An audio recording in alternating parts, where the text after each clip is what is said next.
नमस्कार, मैं मेघा सिंह स्वागत करती हूं आपका न्यूज़ 18 के डिजिटल प्लेटफॉर्म पर। अमेरिका के राष्ट्रपति डोनाल्ड ट्रंप ने ईरान को अब तक की सबसे कड़ी चेतावनी दे दी है। कहा जा रहा है कि ट्रंप की ये तीसरी और आखिरी चेतावनी है ईरान के लिए। उन्होंने कहा है कि ईरान शासन अब मेरी रेड लाइन पार करने लगा है।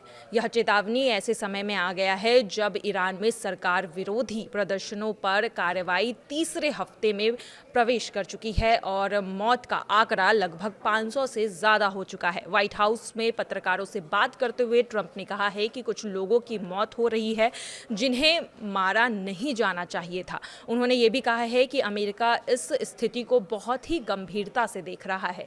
ट्रंप ने कहा है कि सेना इस पर नजर रखी रही है और प्रशासन कुछ बहुत मजबूत विकल्पों पर भी विचार कर रहा है। उनका यह बयान दुनिया भर में चिंता और भय पैदा कर रहा है। वहीं दूसरी तरफ ईरान में ये प्रदर्शन 28 दिसंबर को शुरू हुआ था। ये 2022 के बाद सबसे बड़ा प्रदर्शन बताया जा रहा है। रिपोर्ट्स के अनुसार देश की गहराती आर्थिक संकट के कारण जनता सड़कों पर उतर आई है। राष्ट्रीय मुद्रा के गिरने से हालत और भी बिगड़ गई है। बताया गया है कि रियाल लगभग 14 लाख प्रति अमेरिकी डॉलर तक गिर गया है, जिससे पूरे देश में गुस्सा और भी भड़क गया है और यह गुस्सा अब सीधे ईरान की सत्ता व्यवस्था को निशाना बना रहा है। रिपोर्ट्स के मुताबिक अब तक कम से कम 544 लोगों की मौत हो चुकी है और 10,600 से ज्यादा लोगों को गिरफ्तार किया गया है। वहीं दूसरी तरफ अमेरिका में स्थित कार्यकर्ताओं का कहना है कि वास्तविक आंकड़े इससे कहीं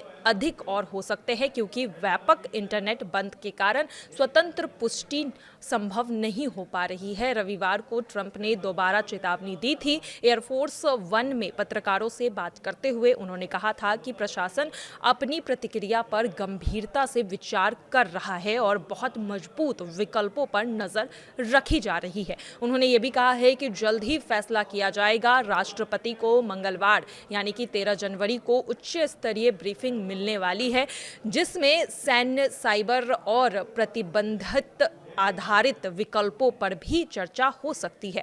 वहीं मदद के लिए भी तैयार है ट्रंप विदेश मंत्री मार्को रूबियो ने भी कहा है कि ट्रंप के रुख का समर्थन करते हुए वो कहते हैं कि अमेरिका ईरान के साहसी लोगों के साथ खड़ा है। ट्रंप ने ट्रुथ सोशल मीडिया पर लिखा है कि ईरान शायद पहले कभी न देखी गई आजादी की ओर देख रहा है और अमेरिका मदद के लिए तैयार है।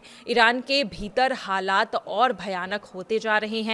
संसद में सांसदों ने डेथ टू अमेरिका के नारे लगाए और अमेरिका और इजराइल पर अशांति भड़काने का आरोप भी लगाया है। इस्लामिक रिवॉल्यूशनरी गार्ड कॉर्प्स ने राष्ट्रीय सुरक्षा को रेड लाइन बताया है। अधिकारियों ने चेतावनी दी है कि अगर अमेरिका ने हस्तक्षेप किया तो क्षेत्र में अमेरिकी ठिकाने और इजरायली साइट्स को भी वैध लक्ष्य बनाया जाएगा। तो एक तरफ जहां अमेरिका लगातार ईरान को धमका रहा है, तो वहीं दूसरी तरफ ईरान ने भी धमकी दे दी है कि अगर अमेरिका या फिर इजराइल उनके आंतरिक मामलों में हस्तक्षेप करता है तो अंजाम अच्छा नहीं होगा। लेकिन अब देखा जा रहा है कि ट्रंप ने तीसरी बार ये फाइनल वार्निंग दे दी है और इसके बाद अब देखना यही है कि क्या ट्रंप ईरान के खिलाफ कोई बड़ा एक्शन जल्द लेंगे या नहीं। फिलहाल की खबरों में आज के लिए बस इतना ही। बाकी की तमाम खबरों के लिए देखते रहिए न्यूज़ 18 का डिजिटल प्लेटफॉर्म। धन्यवाद।